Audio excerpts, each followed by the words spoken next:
We are the Gujarat Technological University. Since its inception over a decade ago, GTU has been empowering young and curating minds to realize their true potential.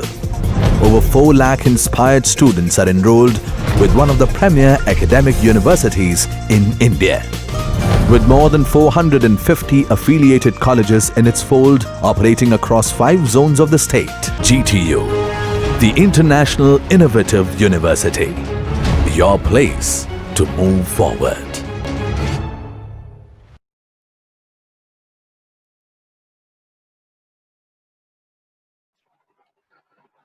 Good morning, dear students.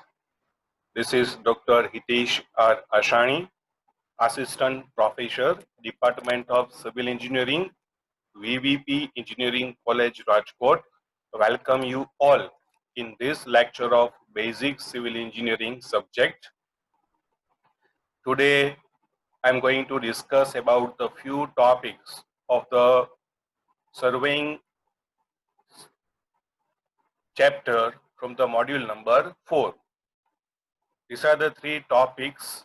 First one is the classification of surveying. Second one is the difference between plan and map, and few definitions of scale and representative factors we will discuss in this lecture. So let us start with the classification of surveying. So surveying is classified in 4 different categories. First one is classification of surveying based upon the instrument used for the surveying purpose. Second, classification of surveying based upon the method used for the surveying. Third, classification of surveying based upon the purpose of surveying. And fourth, classification of surveying based upon the nature of field. So let us start with the first one, classification of surveying based upon the instrument used. Means for the surveying purpose. Now we are knowing that surveying means to find the relative location of any point that is located on the surface of the earth, above the surface of the earth, or below the surface of the earth by taking the linear measurements and by taking the angular measurements, by taking the heights, etc. by the precise surveying instrument. Now, based upon the instrument means what? Which instrument you are using for the measurement purpose during the survey operation, that is the classification based upon the instrument used. So in this classification, first one is the chain surveying. Chain surveying is the simplest type of surveying among all the surveyings. Only linear measurements are taken in chain surveying, and this linear measurement means only horizontal distance. Measurement of the horizontal distance is done in chain surveying, and this operation for the linear measurement is done by means of chain or tap in the field. So that is the chain surveying. Next one is the compass surveying. In compass surveying, angular measurements are taken with the help of a magnetic compass. Means we are measuring the direction of our survey line with respect to north, or we are measuring the angles between the 2 survey lines in the field by using the prismatic compass or by using the surveyor compass. So that is known as the compass surveying. Basically, angle measurement work is done in case of the compass survey. Third one is the chain and compass survey. It is the combination of first and second method of surveying based upon the instrument. In this chain and compass survey, linear and angular measurements are taken. Both type of the measurements are taken. We are measuring the horizontal distance as well as measurement of the angles are also done.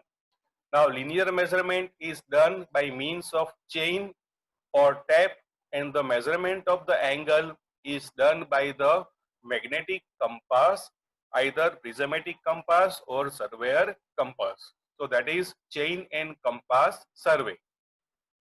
Next one is the plane table survey. So plane table survey is also known as the graphical method of surveying. In this type of the survey, measurements, field measurements and plotting means preparation of drawing, both are done one by one in the field.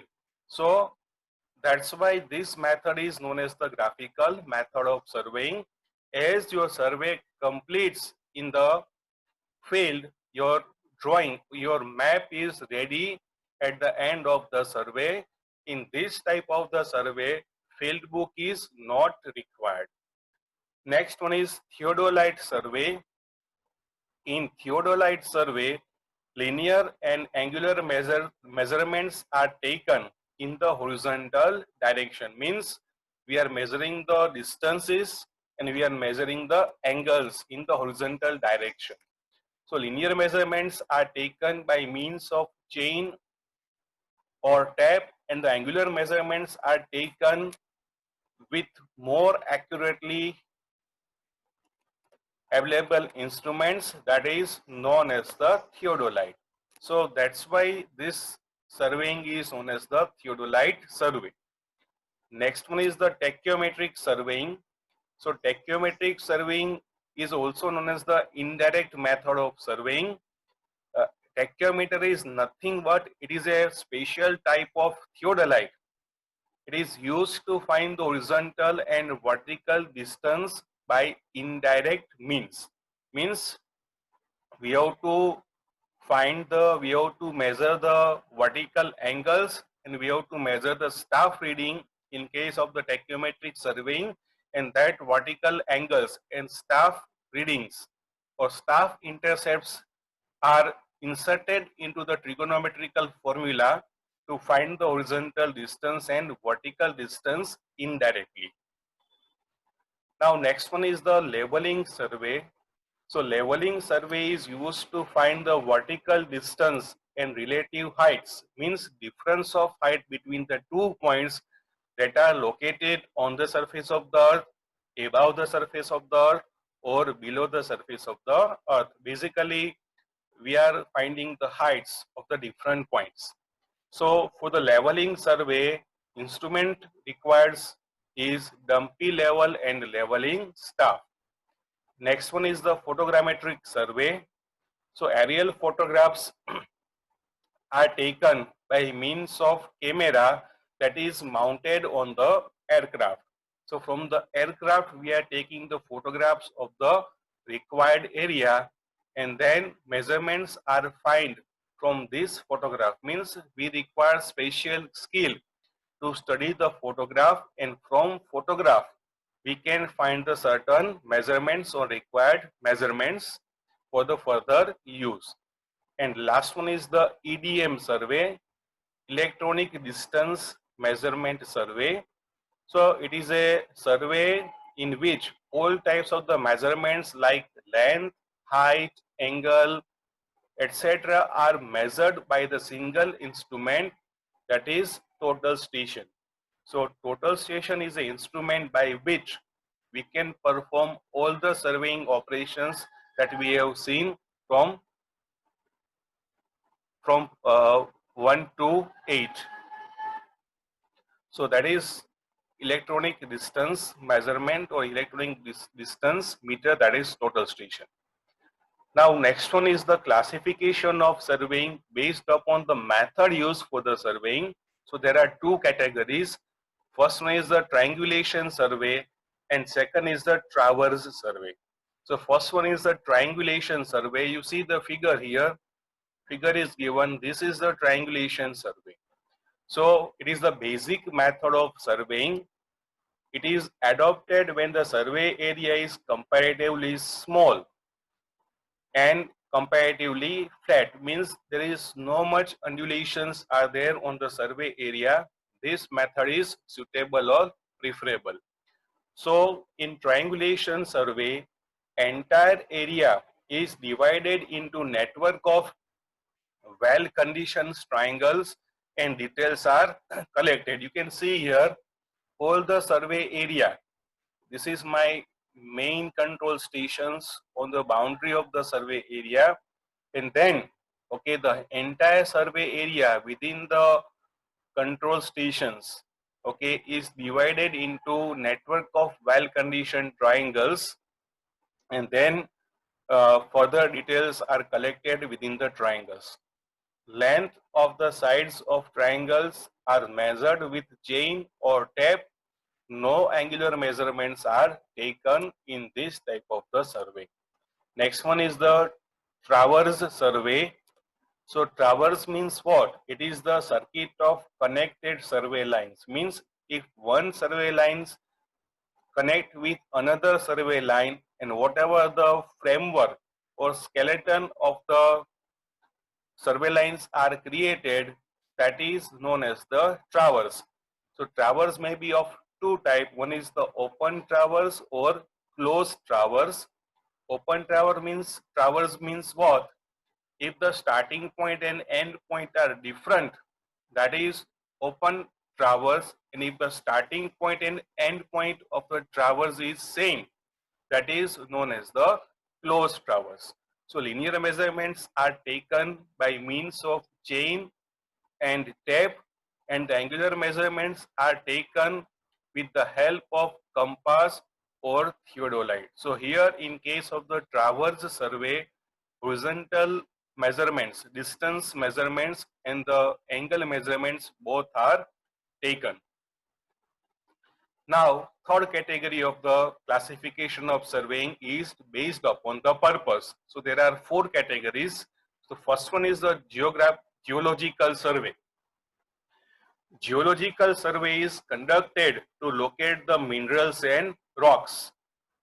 So on the surface of the earth, on below the surface of the earth, if any minerals and rocks are available, so to locate that, the survey which is conducted, that is known as the geological survey. That is for specific purpose to locate the minerals and rocks we are doing these surveys. So that is geological survey. So in geological survey, certain features like folds are also located for the investigation purpose. Next one is the mine survey. So it is conducted for the exploration of mineral deposits on and below the surface of the earth. It is also conducted to guide the tunneling operations related to mining. Third one is the archaeological survey. So it is conducted to locate relics of antiquity like civilization, kingdom, forts, temples, etc. Means any ancient entities are there, any ancient things are there, to locate that ancient things. Whatever the survey that is conducted, that is known as the archaeological survey. And the last one here in this category is military survey. So for the military survey, aerial survey is carried out for this purpose. It is conducted to locate the strategic locations for the army operations. And last one is the classification of surveying based upon the nature of field. So in this category, first one is the land survey. So land survey is conducted to prepare plans and maps of a given area. Example, topographical survey, city survey, cadastral survey. These surveys are conducted to prepare the maps or plans of the given area, that is the land survey. Next one is the hydrological survey, the survey which is conducted near the water body like lake, river, sea, etc. That is known as the hydrological survey. It is conducted to locate the shoreline of the water bodies, conducted to find the depth of the water body, etc. Next one is the astronomical survey, the survey which is conducted to find the latitudes, longitudes, local time for the different places on the surface of the earth, that is known as the astronomical survey. Things are found by the observations of sun and stars. And last one is the aerial survey. So aerial survey is carried out from the aircraft, means camera is mounted on the aircraft and aircraft is flying and which will take the photographs of the area under investigation. So photographs of the earth surface are taken in the overlapping manner, and then these photographs are combined and used for the study and the different purposes. This survey is also known as the photographic survey. So these are the classification of surveying based upon all these four categories. Now let us see the difference between plan and map. Now what is plan? A plan is a graphical representation to some scale of the features on, near or below the surface of the earth as projected in horizontal plane, while the map means it is the scale of the graphical representation on the horizontal plane is small, it is called map. In plan, a plan is drawn on a large scale, while in map is drawn on a small scale. In case of the plan, scale may be 1 centimeter is equal to 10 meter or less than 10 meter, while in case of the map, scale may be 1 centimeter is equal to 100 meter or more than 100 meter. In plan, on a plan, generally horizontal distances and directions are shown, while in case of the map, on a map, vertical distances are also shown by the contour lines. A plan is drawn for the small area, for example, plan of house, plan of bridge, while a map is drawn for the large area, say for example, map of Gujarat, map of India. Now, let us see the two definition, what is scale and what is representative fraction. So in survey, we are knowing that measurements are taken on the field. So that cannot be drawn to the same size on the paper. Suppose you are measuring a 10-kilometer road. So that 10-kilometer road cannot be drawn on the paper with the same scale, with the same size. So in that case, drawing is prepared by the increasing or by the decreasing the actual size. Means whatever the field measurements we are taking, that we have to either increase or decrease, and that can be represented in the drawing sheet. So the scale means the ratio by which the actual length of the object is reduced or increased is known as the scale. So scale is the ratio by which the field measurements can be increased or decreased on the paper, and that ratio is known as the scale. Second definition of a scale is, it is defined as the ratio of the distance on the drawing sheet to the equivalent distance on the ground.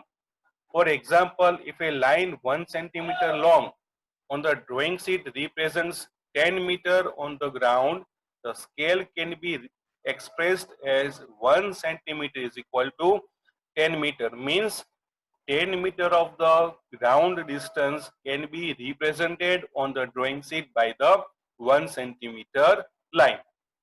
Now next one is the representative fraction. In short, it is known as the RF. So RF means distance of the object on the drawing divided by the corresponding distance of the object on ground. If the scale is 1 centimeter is equal to 10 meter, so RF of this scale is equal to, RF is equal to distance of the object on the drawing sheet, that is 1 centimeter, divided by distance of the object on the ground, that is 10 meter. So we have to convert the denominator 10 meter into centimeter. So 1 centimeter is equal to 1000 centimeter. So it is a we can say unitless. So RF of the scale given in this example is 1 upon 1000 or 1 is to 1000. So if the scale is given, we can find the RF for that particular scale, and if the RF is given, we can calculate the scale based upon the given RF. So thank you very much for this lecture.